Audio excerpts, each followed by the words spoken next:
হরে কৃষ্ণ। কত শতাংশ কৃষ্ণ ভাবনাময় হলে ভগবদ-ধাম অর্থাৎ গোলক বৃন্দাবনে যাওয়া যায়?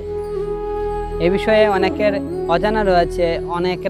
অনেক ভক্তরা একটা দ্বিধাদ্বন্দ্বে থাকেন যে আমি কতটুকু ভক্তি করলে, কতটুকু আমি শরণাগত হলে, কতটুকু কৃষ্ণ ভাবনাময় হলে আমি ভগবানের কাছে ফিরে যেতে পারবো।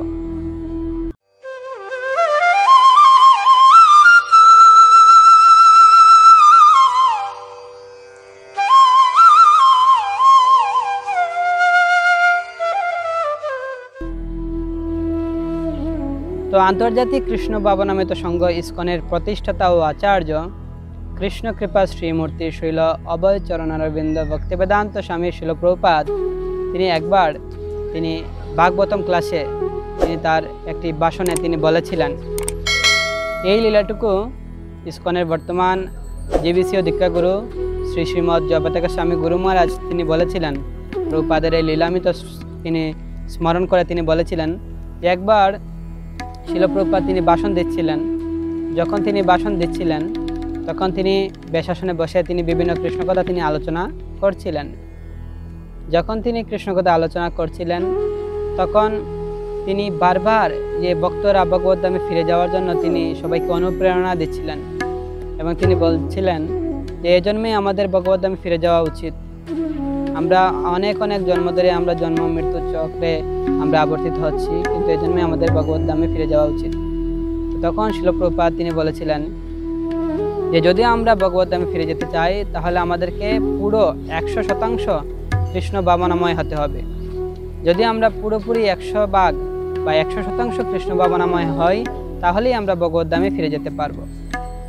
যখন প্রভুপাদ এভাবে বললেন যে আমাদের পুরো 100% কৃষ্ণ ভাবনাময় হতে হবে তাহলে আমরা ভগবদ-ধামে ফিরে যেতে পারবো, তখন সমস্ত ভক্তরা তারা চিন্তিত হয়ে পড়লেন।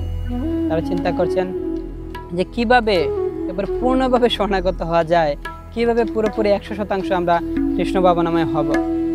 আর যদি আমরা কৃষ্ণ ভাবনাময় না হতে পারি, পুরোপুরি 100% যদি না হতে পারি তাহলে তো আমরা ভগবদ-ধামে ফিরে যেতে পারবো না। তখন ভক্তদের এই চিন্তিত অবস্থা দেখে শিল প্রভুপাদ তিনি কোনো ভক্ত কোনো কথা বলছিল না, কিন্তু তাদের যে মুখের বা তাদের চেহারা দেখে তিনি বুঝতে পেরেছিলেন যে তাদের আসলে হৃদয়ে কি কথা চলছে। তখন অন্তর্যামীর মতো শিল প্রভুপাদ তিনি বললেন, ঠিক আছে, যদি তোমরা 90% তোমরা কৃষ্ণ ভাবনাময় হও তাহলে তোমরা ভগবদ-ধামে ফিরে যেতে পারবে।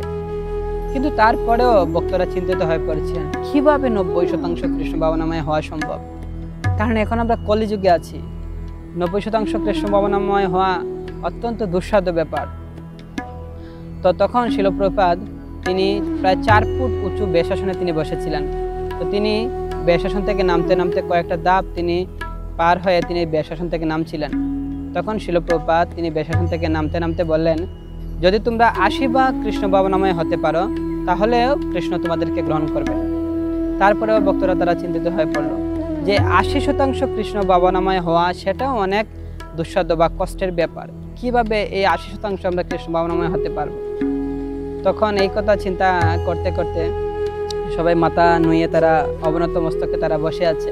তখন শিল প্রভুপাদ তিনি কী করেছেন, তিনি বেশাসন থেকে নেমে তিনি সোজা তিনি হেঁটে হেঁটে যাচ্ছেন।